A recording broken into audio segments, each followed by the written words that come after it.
Formula ఈ car racing కేసులో కేటీఆర్ కు నోటీసులు రావడంతో ప్రజలను తప్పుదోవ పట్టిస్తున్నారు అని మంత్రి చామల కిరణ్ కుమార్ ఆరోపించారు. కేబినెట్ అనుమతి లేకుండా 44 కోట్లు ఎలా తరలించారని ఏసీబీ ప్రశ్నించడం, ఏజెన్సీలు విచారణ చేయడం తప్ప అని ప్రశ్నించారు. మొన్న కేసీఆర్ చుట్టూ దయ్యాలు తిరుగుతున్నాయన్న కవిత ఇవాళ మా వర్కింగ్ ప్రెసిడెంట్ కు నోటీసులు ఇస్తారని అనడం విడ్డూరంగా ఉందన్నారు. వీళ్ల ఫ్యామిలీ డ్రామాని ప్రజలు అర్థం చేసుకోవాలంటున్నారు. కేబినెట్ ఆమోదం లేకుండా ఒక మున్సిపల్ శాఖ మంత్రిగా నువ్వు ఇంత డబ్బు నువ్వు అకౌంట్లకు ట్రాన్స్ఫర్ చేసినావు అనేది సబ్జెక్టు. అవును, నువ్వు తెచ్చుకో. ఇప్పుడు నువ్వు ముఖ్యమంత్రి అయినావు కానీ నేను ట్రాన్స్ఫర్ చేసింది వాస్తవమే, నువ్వు తెచ్చుకోవచ్చు కదా అంటుండు.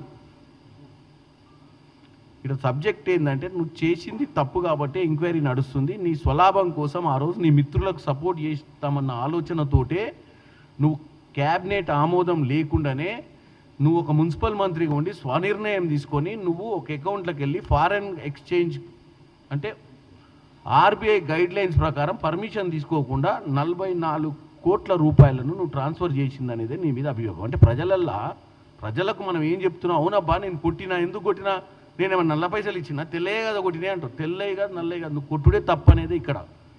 దాన్ని కూడా నువ్వు సమర్థించుకునే ప్రయత్నం చేయడం అంటే నీకు ఒకటి అంబేద్కర్ రాసిన రాజ్యాంగం మీద ఇప్పుడున్న కోట్ల మీద నీకు నమ్మకం లేదు. కోట్ల పంచాయతీ ఈయనది ఒక పంచాయతీ ఏసీబీ. అప్పుడు మా ముఖ్యమంత్రి గారి మీద అప్పుడు పాత కేసు ఒకటి ఉండే. ఇక 2 కేసులు ఎందుకు? మన ఇద్దరం వచ్చి లై డిటెక్టర్లు పెట్టే, మరి కోట్లు ఎందుకు? లై డిటెక్టర్లు మీరే పెట్టుకునేది ఉంటే నువ్వు ఒక ప్రజాప్రతినిధి అయ్యుండి ప్రజలకు నువ్వు ఆదర్శంగా నిలబడాల్సిన వెయ్యుండి కోట్ల మీద పోలీస్ ఎంక్వైరీల మీద పెట్టుబడి ఎందుకు పెట్టాలి, మనమే తేల్చుకుందాం రా అని చెప్పేదాన్ని బట్టి చూస్తే నీ అవివేకము కనపడుతుంది ఇక్కడ. దానికి ఇంత పెద్ద ఇంగ్లీష్లో ట్వీటు ఏమని చెప్పాలి? తెలంగాణ ప్రజలు అర్థం చేసుకోవాలి. ఏమని?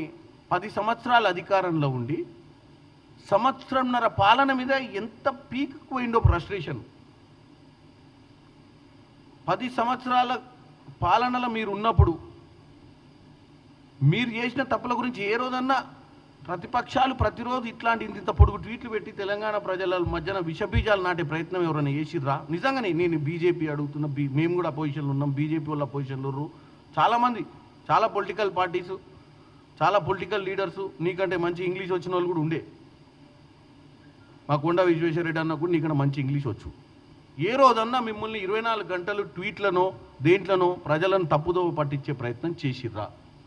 చేయలే. మరి మీరు ఎందుకు చేస్తున్నారు? ఇవాళ మీరు కేవలం మళ్ళీ ఈరోజు నిన్నటిదాకా దయ్యాలని చెప్పినటువంటి సిస్టర్ మళ్ళీ సెంటిమెంట్ స్టార్ట్ అయింది. ఇవాళ అరే మా వర్కింగ్ ప్రెసిడెంట్కు నోటీసులు ఎట్లు ఇస్తారంటారు? అసలు మళ్ళీ ఈ సబ్జెక్ట్ నేను ముందే చెప్పిన, ఈ ఫ్యామిలీ డ్రామా ఇది ఎన్ని ఎపిసోడ్లైనా నడుతుందని. మొన్ననే మా అయ్య చుట్టూ దయ్యాలు ఉన్నాయని చెప్పింది, ఇవాళ మా వర్కింగ్ ప్రెసిడెంట్కి నోటీసులు ఇస్తారని. ఏందా ఈ కాంట్రడిక్షన్?